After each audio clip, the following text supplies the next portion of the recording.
সংশোধিত আরপিওতে ইভিএম সংক্রান্ত বিধান বিলুপ্ত করা হয়েছে। আইনশৃঙ্খলা বাহিনীর সংজ্ঞায় সেনাবাহিনী, নৌবাহিনী, বিমান বাহিনী তথা প্রতিরক্ষা কর্মবিভাগ অন্তর্ভুক্ত করা হয়।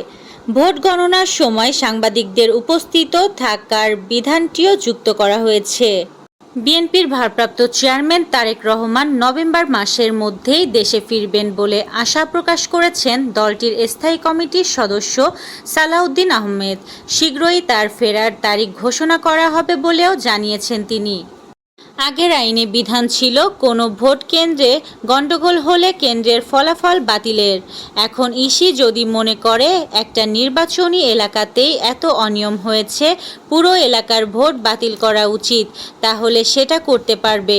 সংশোধিত আরপিও অনুমোদনে সে ক্ষমতা দেওয়া হয়েছে। আওয়ামী লীগকে নির্বাচনে ফিরিয়ে আনার জন্য দেশি বিদেশি কোনো ধরনের চাপ নেই বলে মন্তব্য করেছেন অন্তর্বর্তী সরকারের প্রধান উপদেষ্টা প্রেস সচিব শফিকুল আলম।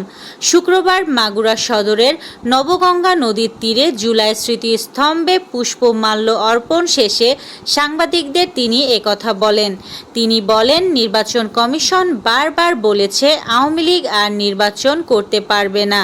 তারা জুলাই আগস্টে শত শত ছাত্র ও সাধারণ মানুষকে নির্বিচারে হত্যা করেছে। এত মানুষ 29 বছর আগে 1996 সালের 6 সেপ্টেম্বর সকালে রাজধানীর নিউ এস্কার্টন গার্ডেনের ভাড়া বাসায় ঢাকায় সিনেমার দর্শক প্রিয় চিত্রনায়ক চৌধুরী মোহাম্মদ শাহরিয়ার ইমন ওরফে সালমান শাহর মরদেহ পাওয়া যায়। এ ঘটনায় রমনা থানায় মামলা হয়। সে মামলায় 3 ধরনের তদন্ত হয়। সব তদন্ত শেষে আত্মহত্যা হিসাবে বিষয়টি উল্লেখ করা হয়।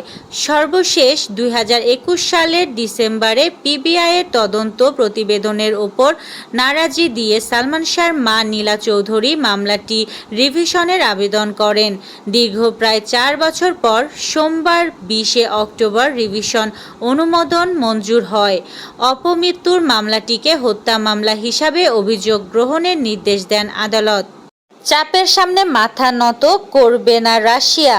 2 রুশ তেলশোধক সংস্থার উপর ট্রাম্প নিষেধাজ্ঞার পরেই পাল্টা জবাব পুতিনের।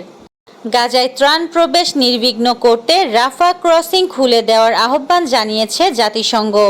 জাতিসংঘ মহাসচিবের উপমুখপাত্র ফারহান হক বলেন, ইসরায়েলকে আরও বেশি ত্রাণবাহী ট্রাক গাজায় প্রবেশের অনুমতি দিতে হবে। কারণ হিসাবে তিনি বলেন, গাজায় ত্রাণ সরবরাহের পরিমাণ প্রয়োজনের তুলনায় অনেক কম। খবর আল জাজিরার। রহমতগঞ্জের সঙ্গে গোলশূন্য ড্র আর ব্রাদার্সের কাছে হার দিয়ে শুরু হয়েছিল আবাহনী লিমিটেডের নতুন মৌসুম। বাংলাদেশ ফুটবল লিগের শুরুতেই সেই ধাক্কায় মানসিকভাবে কিছুটা পিছিয়ে পড়েছিল আবাহনী। ফিফা র্যাঙ্কিংয়ে 51 ধাপ এগিয়ে থাকা থাইল্যান্ডের বিপক্ষের জয় স্বপ্ন দেখেছিল বাংলাদেশ নারী ফুটবল দল, কিন্তু সেটা স্বপ্নই থেকে গেল। এই ছিল আজকের শীর্ষ সংবাদ। ছিলাম আমি ইয়াসমিন আক্তার, সুরমা টিভি 24।